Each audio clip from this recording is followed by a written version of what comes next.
दर्शन news. Patna के veterinary college ground में बुधवार को एक ऐतिहासिक आयोजन में जन सुराज बनी एक पार्टी। इस अवसर पर ग्राउंड पूरी तरह से भरा हुआ था, जिसमें लाखों लोग पूरे बिहार से शामिल हुए।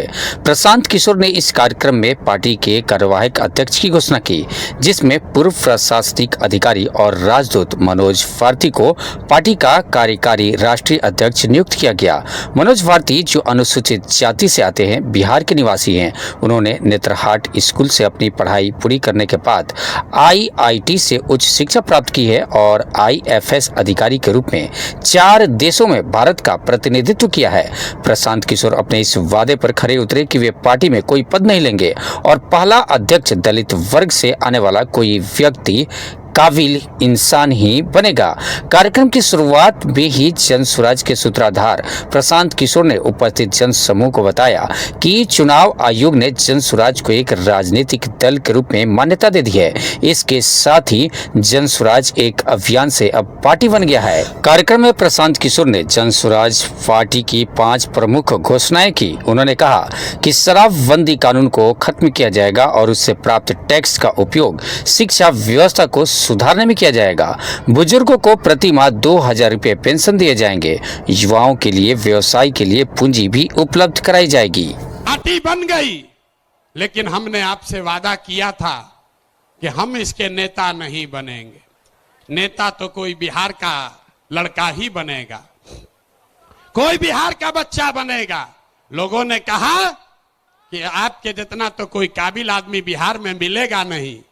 हम आपको अभी दिखाते हैं, आपके मंच के सामने यही खड़ा करेंगे कि अब दल बना है और दल का नेतृत्व जिस व्यक्ति को दे रहे हैं, दल का नेतृत्व जिसको दे रहे हैं, कार्यवाहक तो अध्यक्ष जिसको नियुक्त किया जा रहा है।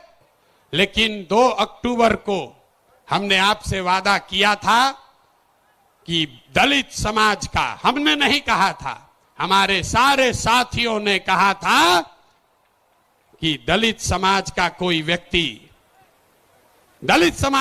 व्यक्ति इस दल का नेता बनेगा।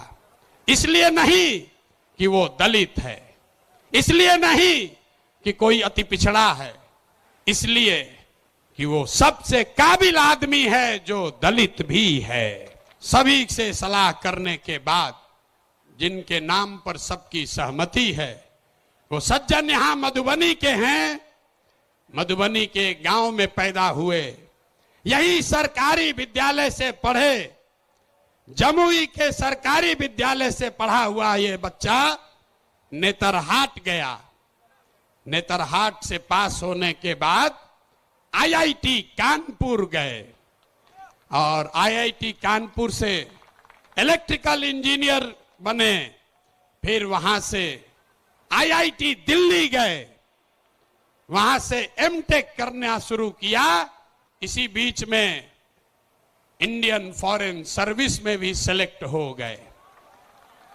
तो बिहार के इस मिट्टी के लाल के सम्मान में जिनका नाम है मनोज भारती, मैं एक बार चाहूंगा कि सब लोग ताली बजाकर स्वागत कीजिए और दल के अध्यक्ष के तौर पर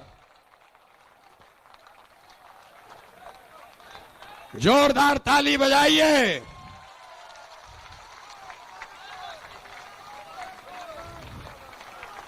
दल के अध्यक्ष के कार्यवाहक अध्यक्ष के तौर पर मनोज भारती जी, जो अनुसूचित समाज के हैं, लेकिन ये प्रशांत किशोर से ज्यादा काबिल आदमी है।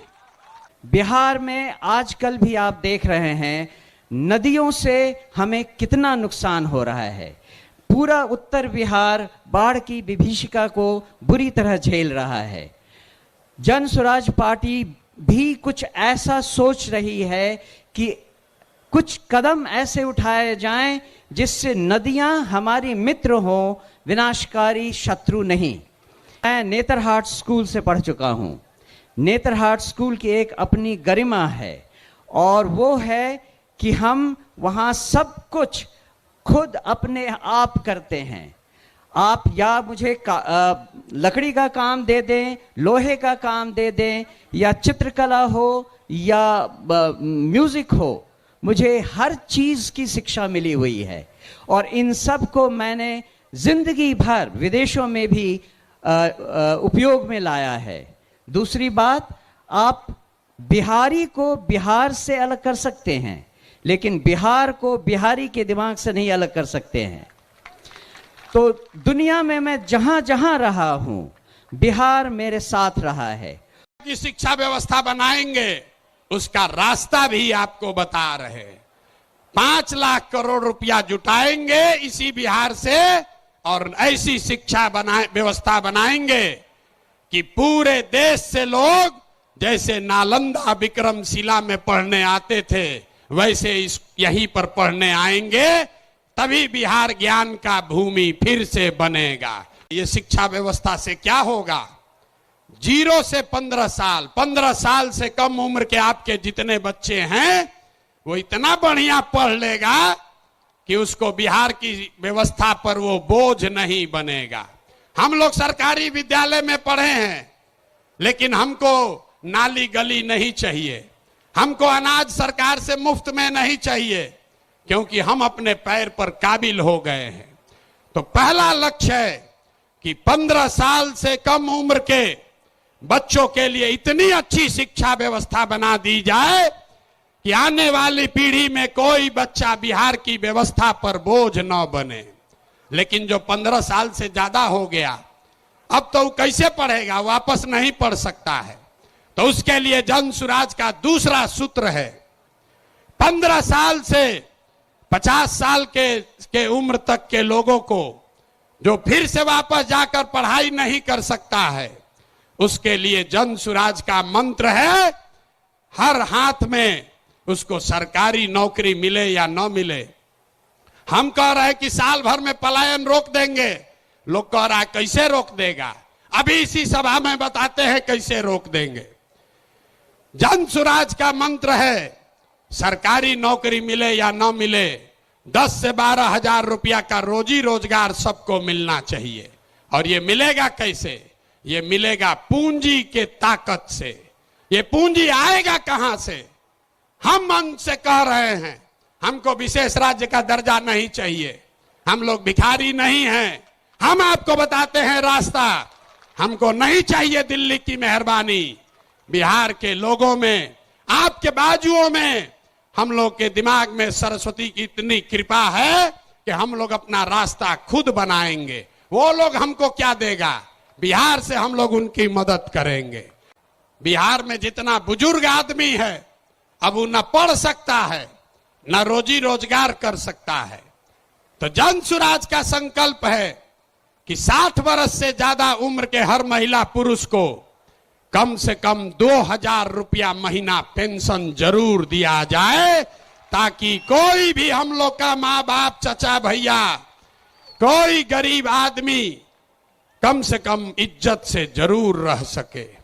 यहां समाजवाद की सरकार चली है, सामाजिक न्याय का बात हुआ है, लेकिन बिहार में 100 में 60 आदमी, 100 में 60 लोग भूमिहीन हैं, उनके पास जमीन नहीं है। पूरे देश में 100 में सिर्फ 38 आदमी के पास जमीन नहीं है। लेकिन बिहार में भूमि सुधार लागू नहीं होने की वजह से 100 में 60 आदमी भूमिहीन है। इसलिए जन सुराज का एजेंडा है कि अगर किसानों का जीवन सुधारना है तो सबसे पहले भूमि सुधार लागू करना है। और दूसरी बात, मजदूरी।